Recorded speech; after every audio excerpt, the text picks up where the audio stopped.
Мы уже начали говорить на прошлом уроке о импровизации, и, как я уже сказала, это произведение я специально подготовила для того, чтобы каждый человек, который его играет, мог его сыграть в своем неповторимом стиле и сделать из него что-то особенное.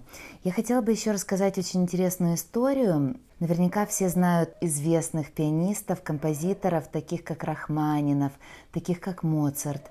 И вот эти композиторы, они писали концерты, например, для фортепиано с оркестром. И в какой-то из части концертов фортепиано оставалось одно и играла сольно. Точно так же, как и сейчас это на классических концертах делается. С той разницей, что сейчас классические пианисты, они заучивают точно ноты, которые написаны в партитуре. А раньше оставлялось вот это вот свободное время для пианиста, для того, чтобы он смог вот сыграть так, как он чувствует, фактически симпровизировать. И раньше эти части всегда были импровизацией. И поэтому мне важно было очень оставить вам тоже место для импровизации, место для вашего творчества. И сейчас я расскажу принципы. Вы уже знаете, как строить А, Б, С и так далее части, что вы их можете сами варьировать и сами можете добавлять, уменьшать и так далее, в том числе количество тактов в одной части. И сейчас мы посмотрим, как же вам можно импровизировать. Что очень важно, вот у вас есть первая струна, а с ней также и третья, вторая остается всегда у нас открытой. Вы можете ее смело оставлять, она всегда будет подходить. Вот это вот вам нужно запомнить. Лады, по которым вы можете перемещаться, это открытая струна, второй лад, третий, пятый, седьмой, восьмой, 10, 12, 14, 15. В принципе, можно еще идти дальше, но я думаю, что хватит до 15-го лада. Если вы играете шестую струну, то третья струна может быть открытой. Получается, вы вот можете играть все, что угодно. Потом прижимаете на одном из этих ладов, которые я назвала.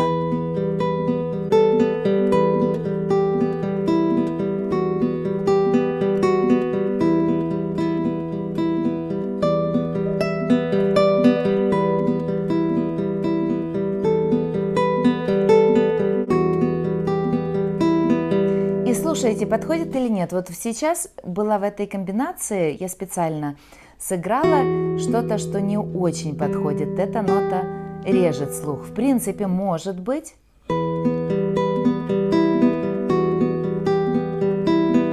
Но она такая неустойчивая. И вы можете просто экспериментировать. Запомнили лады, посмотрите, я там написала на листочке, какие можно еще играть. И просто смотрите, подходит.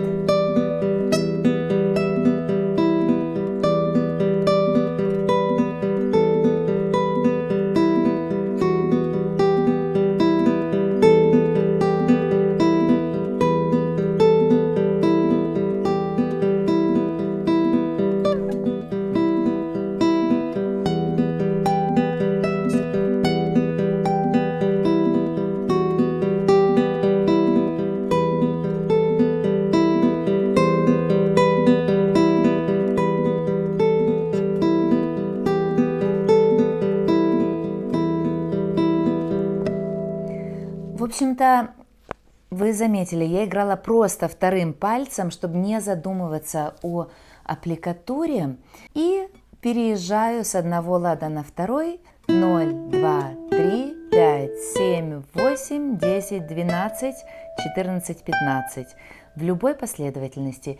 И просто пробуйте. Вот вы можете просто играть вот так, как я сейчас делала, как угодно, нажимая на эти лады и слушая мелодии, которые вам понравятся.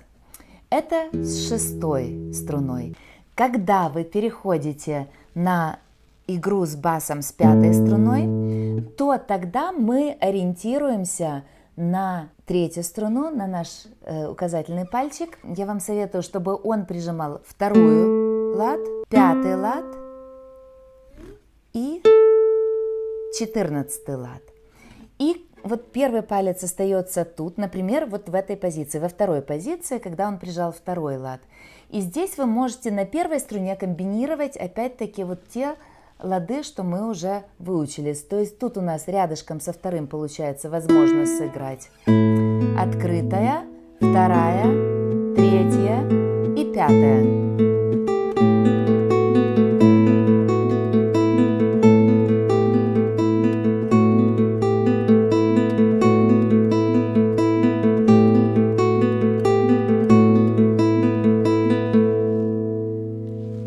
То есть все комбинации, которые возможны, можете играть.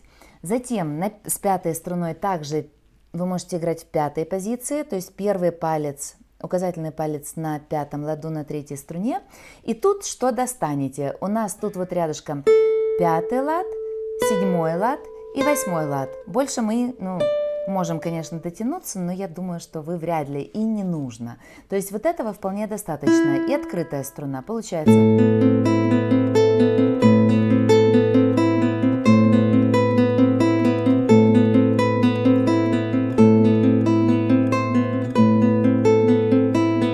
Затем 14-я позиция, это когда первый палец указательный на 14-м ладу. Тут вы можете играть открытую, естественно, хорошо звучит. 14-й лад, 15-й.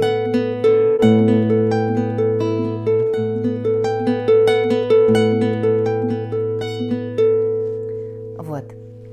То есть получается у вас 3 позиции, в которые вы можете играть какие хотите ноты в нашей сетке. Придерживайтесь, пожалуйста, вот у нас один такт состоит из 3 раза по 3 ноты. Раз, два, три.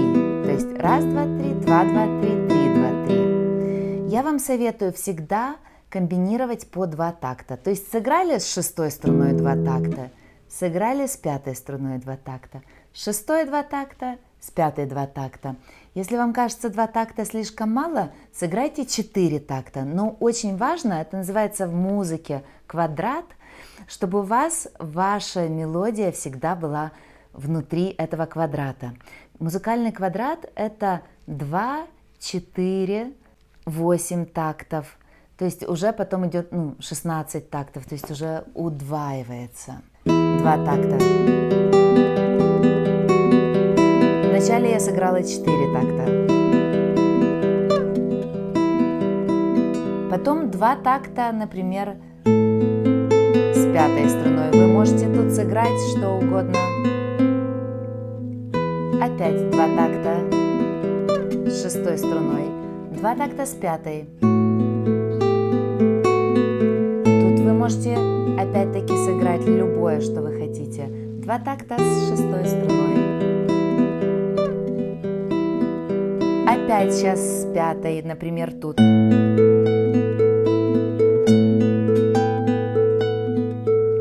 2 такта с 6-й.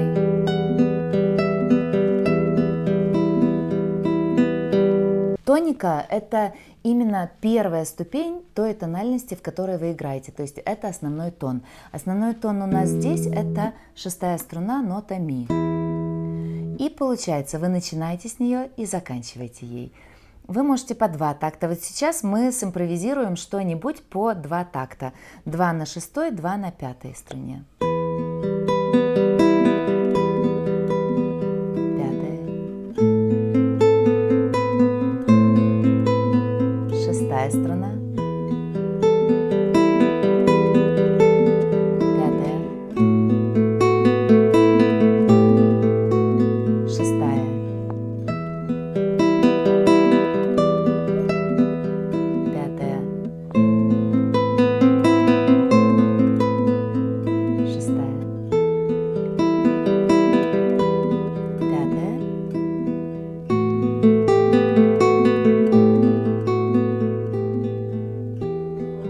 6-я. То есть вы видите 2, 2, 2, 2. И тут вы можете делать, вы совершенно вольны делать все то, что хотите. И это самое основное, что я вам хотела дать с собой, развязать вам руки и дать свободу для того, чтобы вы проявлялись, вы творили действительно вашу музыку и проявлялись через гитару так, как вы это чувствуете.